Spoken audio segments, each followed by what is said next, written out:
자, 오늘 우리가 함께 떠나볼 곳은요. 19세기 영국에 있었던 아주 작고 조금은 기묘하지만 그래서 더 매력적인 마을, 바로 크랜포드입니다.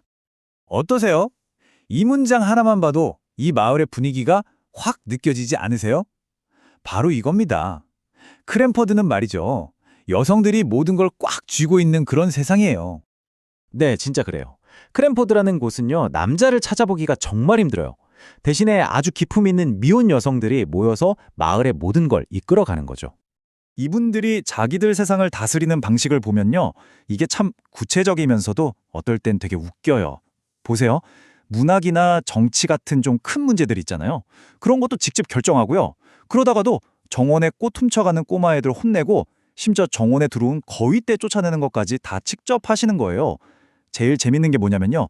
이 모든 일에 남자는 전혀 필요가 없다는 거예요. 완벽하게 그들만의 자급자족 시스템인 거죠.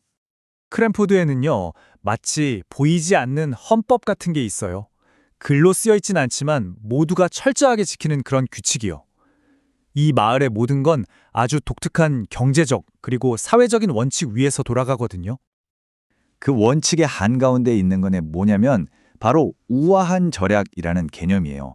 이게 모든 사교 활동의 기본 룰인데 쉽게 말해서 돈을 펑펑 쓰는 건 속물이나 하는 짓이고 아끼고 절약하는 게 진짜 우아한 거다. 뭐 이런 철학인 거죠. 참 독특하죠. 자, 그럼 이 우아한 절약을 실제로 어떻게 실천할까요? 예를 들면 이래요. 파티를 열어도 음식은 아주 얇게 버터 바른 빵, 딱 그 정도만 내놓는 거예요. 그리고 파티 끝나고 집에 갈 때 사실은 마차가 없으면서도 오늘 밤 공기가 너무 상쾌해서 좀 걸어야겠어요 라고 말하는 식이죠. 심지어 하인이 없다는 걸 들키기 싫어서 찻쟁반을 소파 밑에 쓱 숨겨버리기까지 해요. 그러니까 핵심은 이거예요. 절대 무슨 일이 있어도 자기의 가난을 티내지 않는 것. 그런데 이렇게 조용하고 나름의 질서가 있던 세계가 곧 엄청난 도전을 받게 됩니다. 외부에서 새로운 사람, 그리고 근대라는 거대한 변화의 물결이 밀려오기 시작하거든요. 그 변화의 중심에 바로 이 사람, 브라운 대위가 있습니다. 사람은 참 좋은데 크란포드에서는 절대 해서는 안 될 가장 큰 죄를 저지르고 말아요. 그게 뭐냐고요?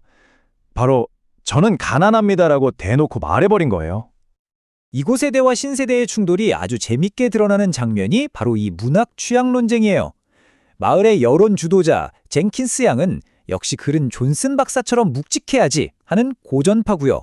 반면에 브라운 대위는 당시 최고 인기 작가였던 찰스 디킨스의 소설을 아주 재미있게 읽어줘서 부인들의 마음을 확 사로잡아 버립니다. 이게 그냥 누구 책이 더 재밌냐 하는 수준의 얘기가 아닌 거죠. 크랜포드의 불어올 변화를 보여주는 신호탄 같은 거였어요. 브라운 대위가 크랜포드에 머문 시간은 길지 않았지만 정말 강렬한 인상을 남겼어요. 마을의 룰을 깨는 사람이었지만 워낙 친절해서 미워할 수가 없었죠. 낡은 생각에 정면으로 맞서기도 했고요. 하지만 안타깝게도 그의 마지막은 비극적이었습니다. 마을에 새로 들어온 근대의 상징, 바로 그 철도에 치여서 목숨을 잃게 되거든요. 자, 그럼 저기서 이런 생각이 들죠? 아니, 그럼 크랜포드는 그냥 빡빡하고 정 없는 규칙들로만 가득한 그런 동네였나? 하고요. 하지만 그게 전부가 아니었습니다. 이제부터 크랜포드라는 사회의 진짜 속마음을 들여다볼 시간이에요. 이 공동체의 진정한 모습은요, 평소에 그 까다로운 규칙이 아니라 어떤 비극적인 사건이 터졌을 때 어떻게 행동하는지에서 드러나거든요. 브라운 대위가 갑작스럽게 세상을 떠나자 혼자 남겨진 그의 딸들을 돕기 위해서 마을 전체가 팔을 걷어붙이고 나섭니다. 바로 이 순간이에요. 그렇게 중요하게 여기던 그 깐깐한 사회적 예의 범절보다 사람 사이의 따뜻한 정, 그 연대감이 훨씬 더 중요하다는 걸 보여주는 순간인 거죠. 대위의 딸 제시 브라운이 한 이 말을 한번 들어보세요. 세상에 크랜포드는 정말 친절한 마을이에요. 가난한 분들조차 제일 먼저 거둔 채소를 저희를 위해 문 앞에 두고 가시는걸요.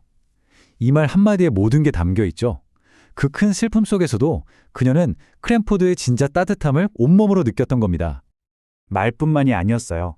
공동체는 바로 행동에 들어갑니다. 평소 브라운 대위와 가장 날을 세웠던 젠킨스 양이 슬픔에 빠진 딸 제시를 자기 집으로 데려와요. 다른 부인들은 어떻게든 그녀가 자립할 수 있도록 자기 인맥을 총동원해서 일자리를 알아봐주고요. 부자든 가난하든 마을 사람 모두가 음식이며 조용한 위로며 각자 할 수 있는 최선을 다해 마음을 전합니다. 이게 바로 크랜포드의 보이지 않는 힘, 진짜 저력이었던 거죠. 자, 그럼 이 19세기 작은 마을의 이야기가 21세기를 사는 우리에게는 어떤 이야기를 들려줄까요? 한번 정리해보죠. 핵심은 바로 이거예요. 크랜포드의 숙녀들은 예의 범절을 정말 중요하게 생각했지만 사실은 서로를 훨씬 더 소중하게 여겼다는 겁니다.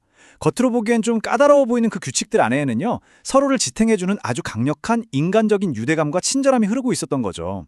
어쩌면 그들의 삶 전체가 완벽한 모습을 보여주기 위한 하나의 연극 같았을지도 몰라요. 하지만 그 연극의 진짜 목적은 결국 힘들 때 서로를 지켜주기 위함이었던 겁니다. 자, 그럼 마지막으로 우리 자신에게 한번 질문을 던져보죠. 지금 우리가 속한 공동체, 온라인 커뮤니티도 좋고 회사도 좋아요. 거기에는 어떤 보이지 않는 규칙이 있을까요? 항상 완벽한 모습만 보여줘야 한다거나 특정 유행을 따르지 않으면 안 될 것 같은 그런 압박감이요. 과연 그런 규칙들이 우리를 정말로 끈끈하게 만들어주고 있을까요? 아니면 크랜포드의 우아한 절약처럼 오히려 서로를 더 외롭게 만들고 있는 건 아닐까요?